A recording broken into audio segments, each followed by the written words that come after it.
what we found out was there's no room for any kind of slip ups in terms of health for the receivers. I mean, it is so small.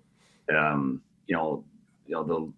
couple of ankles, and man, they could be in a really, really tough spot. And no matter what, Radarius Jackson and Travis Smith, they better be guys. I mean, I know they made some plays in the spring and they look pretty, but there's been a lot of guys that made plays in the spring and looked pretty in pads, not factored. Look at Mike Matthews a year ago, didn't factor. There's no choice for those kids. They have to factor this year and factor quick. So, that's the biggest thing I take away is that freshmen, especially at receiver, have got to be real playmakers for this team.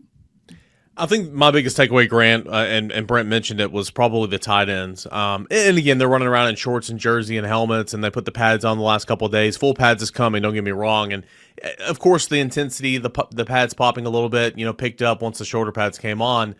But when you get into full pads and, 11 on 11, especially in these scrimmages, I mean, you're going to have to do the inline, hand in the dirt, H-back, all the different things and the intricacies that come with playing tight end in this offense.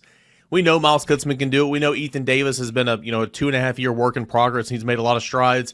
Man, I am so intrigued to see where Desan Brame is in that regard because, again, completely new to him. The parallels to Ethan Davis are very much real from Desan Brame to Ethan Davis coming out of high school. Brame has put on about 30 pounds, he told us the other day, since arriving on campus. He's looked fantastic. I think Jack Van Dorsler's looked good. The tight end position has been very impressive. 4 guys that legit I think are some dudes. How many can actually play, and what do they look like with, full pads, inline, all that and more this week and next week? I'll be really intrigued to see if the momentum for the tight end position continues this week.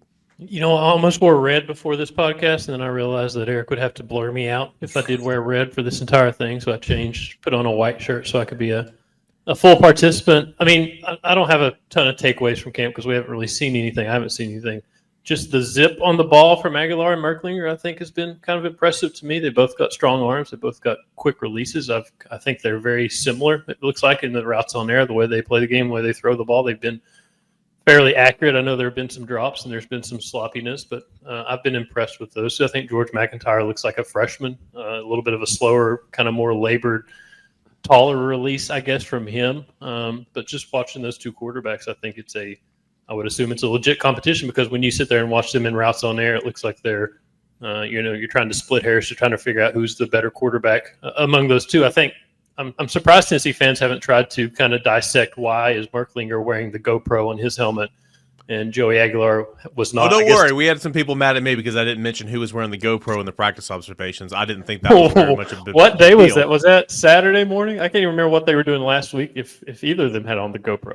Well, they change it around every day. Merklinger had it Saturday. Aguilar had it Sunday. Arion Carter had it defensively on Saturday. I think T-Lander had it Sunday. They all move it around. They use it to watch tape. They use it for some virtual reality stuff. But, yes, it's very much a talking point. Well, whoever wears it, just start the rumor that they don't trust the eyes on this quarterback because they have to have a GoPro to go back and double-check what he's looking at.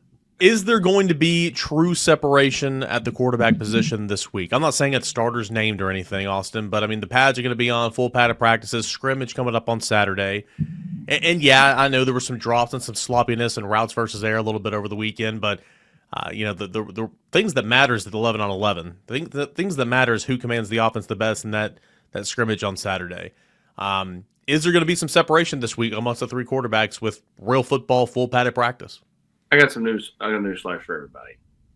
There's been sloppiness in routes on air for the last number of years. Like, this isn't like a new thing. Like, I mean, how many times have we all talked about receivers or receiver quarterbacks or whatever, like during fall camp? Because we see such a small amount, and so you put a microscope on what you do see and try to figure it out. It's like the whole blurred out thing, right? You're just trying to find something, trying to figure something out.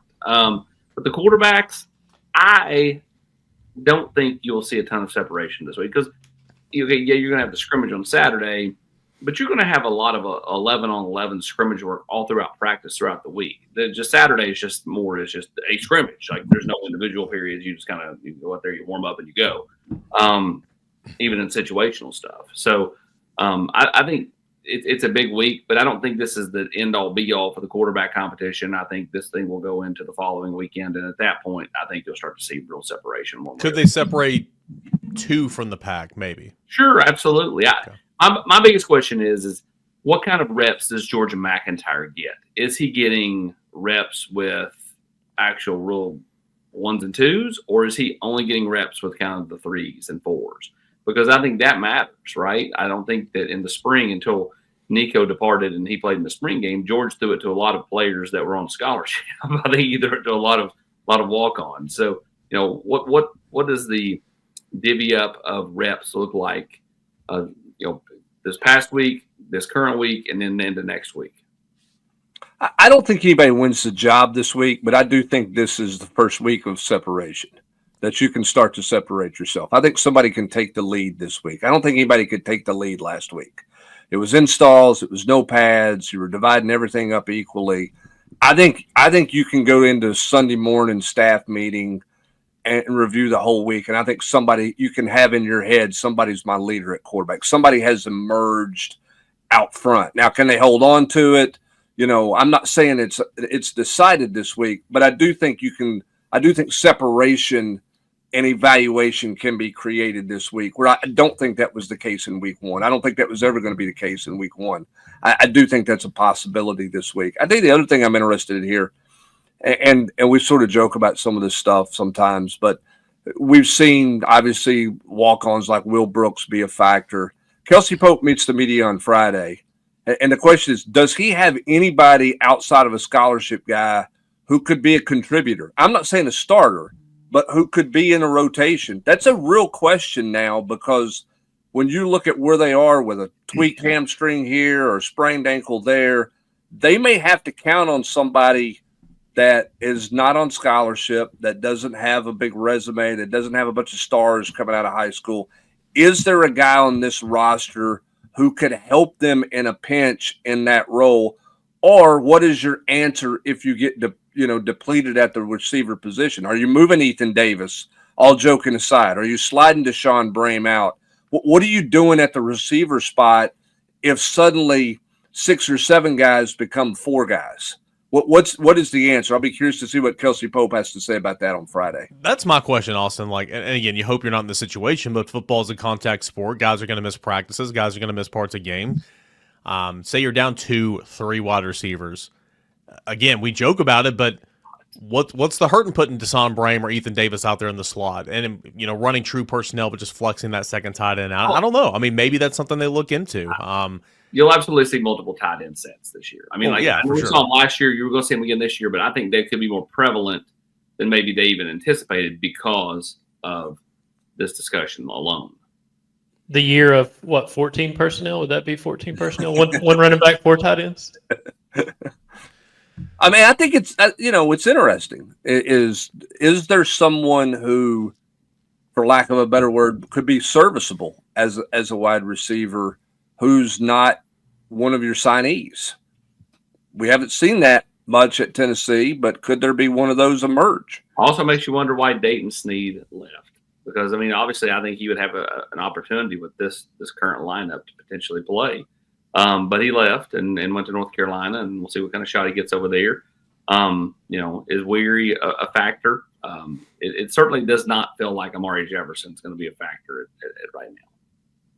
And then, so what happens right there? Joakim Dodson's a late arriver, and how quickly can he come up to speed? I know he's had the playbook and been going through it and all that for months, but there's a difference between looking over the playbook and actually running through things. So how quickly can he ascend?